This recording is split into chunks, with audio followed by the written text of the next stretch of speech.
Wakil Presiden ke-10 dan 12 RI Yusuf Kala mengenang Ismail Haniyeh, pemimpin Hamas yang tewas di Iran sebagai seorang pejuang Palestina dengan kepemimpinan yang kuat. Yang kami perlihatkan adalah dokumentasi yang kami dapatkan dari mantan Menkumham Hamid Awaludin saat Yusuf Kala bertemu Ismail Haniyeh di Qatar 3 pekan lalu. Menurut JK, dalam pertemuan tersebut, Haniyeh menunjukkan keinginan kuat untuk mencapai perdamaian dan penyelesaian yang adil di Palestina.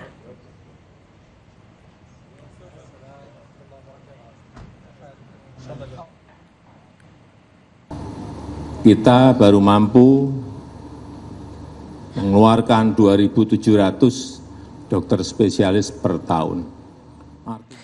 Saudara, kami mohon maaf, tadi ada kesalahan, kami akan putarkan nanti. Dan saudara, pemimpin Hamas Ismail Haniyeh dibunuh usai menghadiri pelantikan Presiden baru Iran, Masoud Pezeshkian.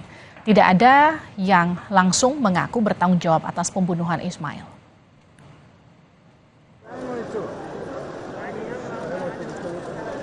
Pemimpin Hamas Ismail Haniyeh dibunuh usai menghadiri pelantikan Presiden baru Iran, Masoud Pezeshkian. Korps Garuda Revolusi Islam menyebut Haniyeh tewas bersama satu pengawalnya ketika kediamannya di Teheran diserang. Tidak ada yang langsung mengaku bertanggung jawab atas pembunuhan Ismail, tapi semua mata tertuju pada Israel.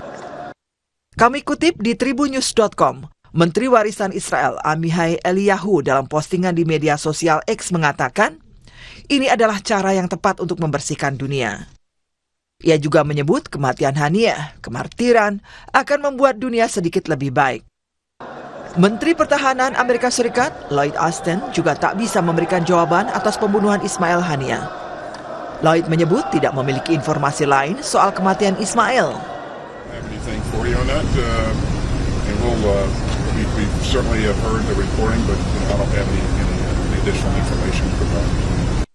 Ismail Haniyeh lahir di kamp pengungsian Al-Sati, Jalur Gaza tahun 1962.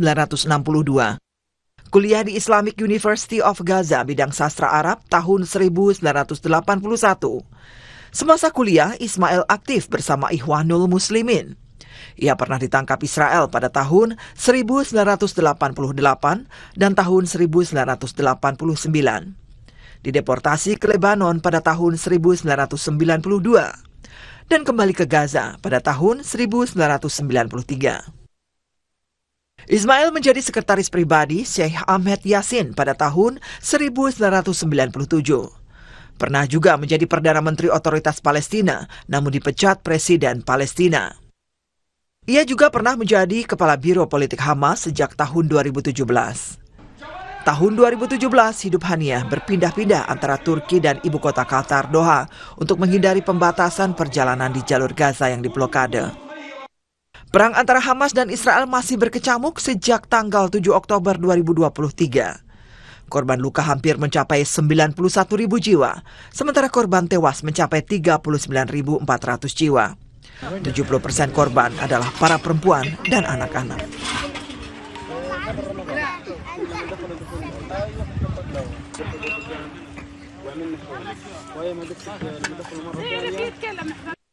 Wakil Presiden ke-10 dan 12 RI Yusuf Kala mengenang Ismail Haniyeh sebagai pemimpin Hamas yang tewas di Iran sebagai seorang pejuang Palestina dengan kepemimpinan yang kuat. Dalam kesempatan ini saya ingin menyampaikan ucapan belasungkawa Inna lillahi wa inna ilaihi raji'un atas tewasnya almarhum Ismail Haniyeh. Haniyeh seorang pejuang Palestina di Gaza. Dia mempunyai kepemimpinan yang kuat di kalangan Palestina. Di Teheran tentunya. Dalam 3 minggu lalu saya bertemu beliau di Doha, dan dalam pertemuan tersebut sebenarnya dia sangat ingin mencapai kedamaian dan penyelesaian yang adil di Palestina. Bagaimana perjuangan Ismail dalam membela Palestina? Kita akan sapa Hamid Awaludin, mantan Menteri Hukum dan HAM. Selamat petang, Pak Hamid. Selamat petang. Apa kabar? Pak Hamid, kabar baik, alhamdulillah. Pak Hamid bersama Pak JK 3 minggu lalu sempat bertemu dengan Pak Ismail Haniyeh, pemimpin Hamas, dan bagaimana pandangan beliau atas perjuangan dan masa depan Palestina kala itu? Ya, dia tipe orang fighter yang selalu memiliki attitude optimis tentang Palestina, dan dia selalu bermimpi dan berikhtiar keras untuk mewujudkan perdamaian di sana. Nah, pertemuan kami sebenarnya belum cukup 3 minggu, karena pertemuan itu berlangsung tanggal 13 Juli pukul 5 sore. Baru sekitar 2 minggu ya Pak Hamid ya? Iya, baru 2 minggu sebenarnya itu pertemuan. Nah, yang menarik, ketika kami bertemu dan mau berpisah, dia mengatakan, mengutip hadis Nabi, tuntutlah ilmu meski kalian harus ke negeri Cina. Lalu dia katakan, kalau ilmu bisa dituntut ke negeri Cina, perdamaian pun bisa kami lakukan melalui Cina. Karena memang akan ada pertemuan bilateral antara Hamas dan PLO atau Al-Fatah di Cina pekan lalu kejadian ini. Baik, Pak Hamid, Indonesia kan juga punya concern yang kuat untuk memperjuangkan kemerdekaan Palestina. Ketika pertemuan antara Pak Haniyeh, Anda dan Pak JK, adakah kemudian pesan-pesan yang disampaikan Pak Haniyeh almarhum dengan Pak JK kala itu? Oh iya, sangat keras. Tolong Pak JK, sebagai orang yang banyak berkecimpung dalam bidang perdamaian, turun tangan untuk 2 hal. Menjejaki kemungkinan rekonsiliasi kami dengan Al-Fatah. Sebab meskipun kami akan bertemu pekan depan di Cina, tetapi kan tetap harus dijaga. Jangan sampai ada pihak yang tidak menjalankan kesepakatan.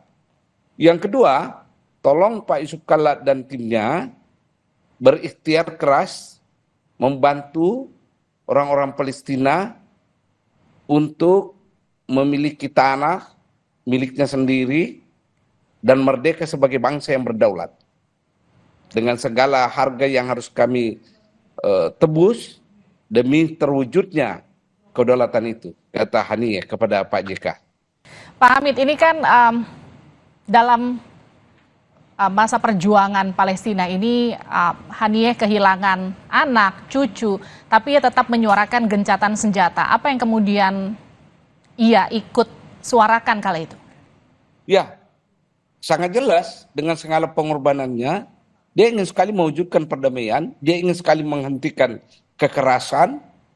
Waktu itu saya bertanya kepada dia, jangan sampai hanya kamu sebagai pemimpin yang menginginkan perdamaian, tapi ada pemimpin lain dalam organisasi kamu yang tidak mau berdamai. Dengan tegas dia mengatakan tidak ada double kepemimpinan dalam struktur organisasi Hamas. Kami semua baik dan menginginkan perdamaian dengan tujuan utama dalam waktu dekat, hentikan kekerasan. Karena yang korban adalah ibu-ibu, orang tua, anak-anak kecil. Mari kita selamatkan ini demi kemanusiaan. Pak Hamid, gini, gencatan senjata beberapa kali gagal dilakukan. Apa yang terjadi dengan Hamas ketika Haniyeh sekarang sudah nggak ada? Saya kira sebagai organisasi perlawanan sudah teruji puluhan tahun keberadaannya, itu nggak ada masalah. Tetap dia akan eksis. Karena tokoh paling karismatis dan pendiri Hamas, Sheikh Muhammad Yassin, ketika dibunuh, orang semua kan mengatakan Hamas akan habis. Ternyata tidak juga. Padahal itu sudah 1/4 abad silam kejadian ini. Pak Hamid, namanya perlawanan sebelum tujuannya tercapai, saya kira tetap dia eksis. Setelah Haniyeh tewas, apakah kemudian kemerdekaan Palestina akan lebih dekat atau justru situasi akan makin panas? Semakin ribet. Masalahnya ikhtiar mendamaikan mereka kan semakin jalan nih. Dengan keterlibatan, katakanlah misalnya Cina, ya, dengan adanya ini kan memulai dari nol lagi kita ini. Padahal mestinya yang harus kita pelihara Ismail Haniyeh. Sebab dia adalah pemimpin yang secara serius mengikhtiarkan segala bentuk langkah dalam rangka mencapai perdamaian. Dia bukan tokoh yang angkat senjata, yang marah tanpa mau duduk berunding. Dia adalah tipe pemimpin yang mau duduk berunding membicarakan persoalan. Baik, Pak Hamid, ini pertanyaan terakhir saya untuk Anda. Ketika pembicaraan secara tertutup biasanya kan ada hal-hal yang kemudian tidak terekspos di publik, tidak terekspos di media. Adakah kemudian hal-hal soal rencana yang akan dilakukan kala itu oleh Haniyeh dalam waktu dekat hingga saat ini namun belum terrealisasi? Adakah diskusi-diskusi yang kemudian keluar saat itu, ya, informasi? Tentu saja bahwa dia mengatakan kami ingin sekali rekonsiliasi dengan Al-Fatah, apapun resikonya. Karena perjuangan kami harus perjuangan yang menyatu dengan kelompok lainnya. Itu idaman dia ketika dia sharing pendapat dengan kami waktu itu. Baik, dan saya ingin tekankan melalui media ini, 2 hari lalu saya dapat telepon dari salah satu petinggi Hamas. Mereka memberitahu saya agar saya sampaikan ke Pak Yusuf Kalla bahwa mereka telah bertemu dengan kelompok Fatah di Cina dan meminta Pak Yusuf Kalla proaktif dan menginginkan kami, saya dan Pak Yusuf Kalla bertemu lagi Haniyeh 2 atau 3 minggu ke depan. Dia sedang mengaturkan untuk membicarakan butir-butir kesepakatan di Cina dan minta Pak JK ikut andil dalam salah satu dalam butir-butir kesepakatan itu. Baik, dan satu lagi pertanyaan Pak, sekarang Haniyeh sudah nggak ada, sudah meninggal. Artinya apakah kesepakatan yang tadi sempat Anda sampaikan itu kemudian batal secara otomatis atau seperti apa? Tidak, karena itu adalah kesepakatan organisasi ya, bukan kesepakatan individu. Yang mungkin harus kita evaluasi dan nilai ke depan adalah sejauh mana percepatan implementasi dari kesepakatan itu.